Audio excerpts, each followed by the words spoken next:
Welcome back to That God Power. This is the channel where we're going to unlock the God Power laying dormant on the inside of you. But first today, what we're going to do is we're going to continue working on the book of Genesis. So last time we did chapter 34. This time we're on chapter 35. If you didn't see chapter 34, you need to go back and watch it because it was dark. Remember what happened? Like, I'm not going to spoil it just in case like somebody sees this and they're like, oh, I want to go see the real story. It's like that. But we're picking up from right then. So chapter 35 starts like this. Then God said to Jacob, get ready to move to Bethel and settle there. Build an altar there to the God who appeared to you when you fled from your brother Esau. So if you can remember back in the day, like 20 years ago, right? That's when that happened. And he built an altar there in Bethel. So Jacob told everyone in his household, get rid of all your pagan idols, purify yourselves, and put on clean clothing. We are now going to Bethel, where I will build an altar to the God who answered my prayers when I was in distress. He has been with me wherever I have gone. So they gave Jacob all their pagan idols and earrings, and he buried them under the great tree near Shechem. Yeah. And as they set out, a terror from God spread over the people in all the towns of the area, so no one attacked Jacob's family. Now that's curious to me. What is a terror? What is a terror from God that spread out over the people so that nobody attacked him? Was it like that God put the fear of them into the people? Or was it some kind of like literal terror that was like occupying the towns while Jacob was moving through so that he was not even looked at? I don't know. But, you can have your own theory about it, but that's what it says right here. Anyways, eventually Jacob and his household arrived at Luz, also called Bethel, in Canaan. Jacob built an altar there and named the place El Bethel, which means God of Bethel, because God had appeared to him there when he was fleeing from his brother Esau. Soon after this, Rebekah's old nurse, Deborah, died. She was buried beneath the oak tree in the valley below Bethel. Ever since then, the tree has been called Alon Bakuth, which means oak of weeping. Now that Jacob had returned from Padan Aram, God appeared to him again at Bethel. And God blessed him, saying, your name is Jacob, but you will no longer be called Jacob. From now on, your name will be Israel. So God renamed him Israel. So now you gotta understand what's happening here. So, okay, this is the same place where God encountered Jacob the first time. And he made an altar to him there, and now he's doing it again. And this time he's making an altar, and God's making him a new person. He called his name Israel. He's like, your name is no longer Jacob. Your name is Israel. So y'all, if you hear the person Israel that they talk about from the Bible, that's Jacob that we've been following this whole time. Esau's brother, like that's Israel. So that's pretty cool. And we know he has, if you keep on following the Bible, that's a big story plot line there, I believe, because Israel is like God's chosen people as we move through these chapters. But let's keep on reading though, because I'm not 100% sure on that. I think it is, but we'll figure it out here. Anyways, then God said, I am El Shaddai, God Almighty. Be fruitful and multiply. You will become a great nation, even many nations. Kings will be amongst your descendants, and I will give you the land I once gave Abraham and Isaac. Yes, I will give it to you, your descendants after you. I will give it to you and your descendants after you. Then God went up from the place where he had spoken to Jacob. So he went up from the place where he had spoken to. So I wonder, did he go up in the sky? Where did he go? But also, he said, I am El Shaddai, that God Almighty. So Jacob is not confused about who he's talking to. You know what I'm saying? God made it very clear. He's like, yo, I am God Almighty, like the top tier. I am the God. So Jacob set up a stone pillar to mark the place where God had spoken to him. Then he poured some wine over it as an offering to God and anointed the pillar with olive oil. And Jacob named the place Bethel, which means house of God, because God had spoken to him there. So, it was already named Bethel, but I guess he renamed it. He rededicated it Bethel. And they keep on calling him Jacob right here, but, God just changed his name to Israel. I wonder when that's going to take a hold, right? And how's he going to go tell people? Does he tell people? Let's see. Okay.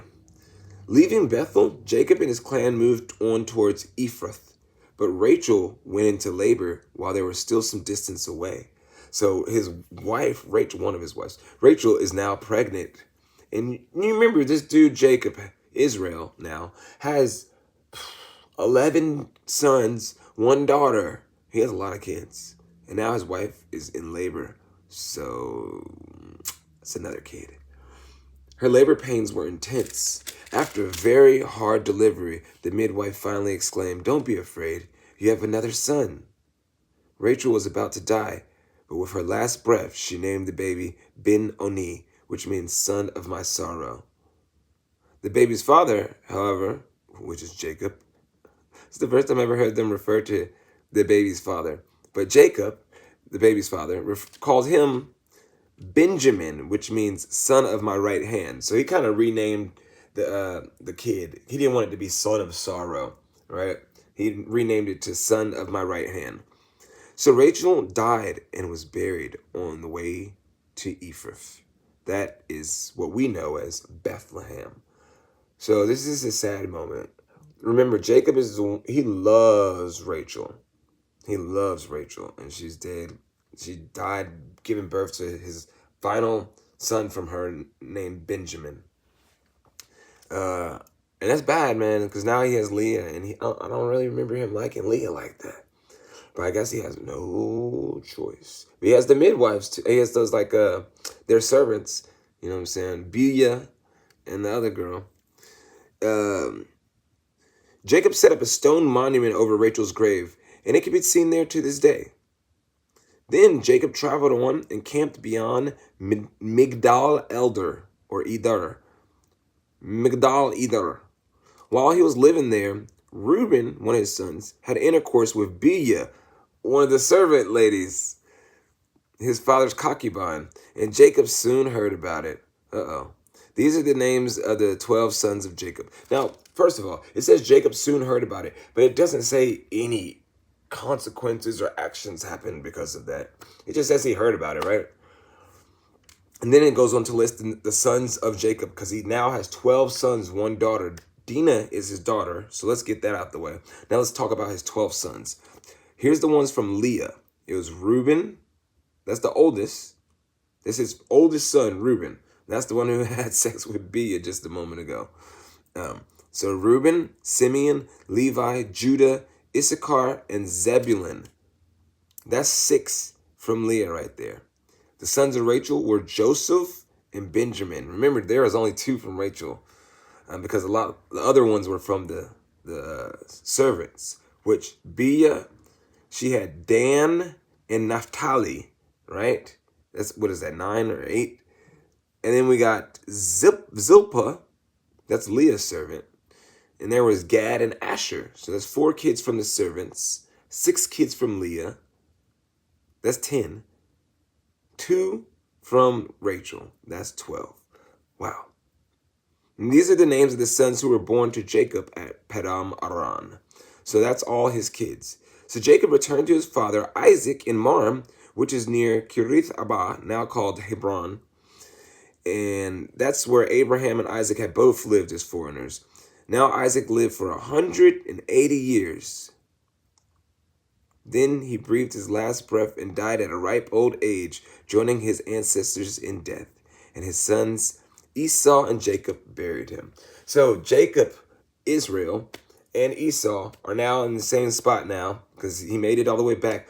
But Jacob's trip back home was kind of rough, because he lost his wife, but he gained a son. He lost his wife, though. And his son had sex with one of his side pieces and stuff. It's like, Anyways, I don't know how detrimental that was to anything. It happened, though. It didn't go into detail. I wish they would explain, like, okay, Jacob heard about it, then what?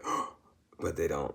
But that's the end of chapter 35. Hopefully you learned something in chapter 35. As we continue to keep on going on, the story will pick up. So we'll see what happens here in chapter 36. As now Isaac, their dad, one of the main characters that we used to be following, He's now gone, and we're following Jacob and Esau now. So we learned a lot about Jacob. We don't have that much information about Esau and his family. We do know that Esau is mad wealthy, though, just like Jacob. So let's explore Esau's family next time. Thank y'all for joining me. Hope you have a beautiful day. Hope you can remember one very important thing. It's you got that God power. On your heart, tugging on your. Get them.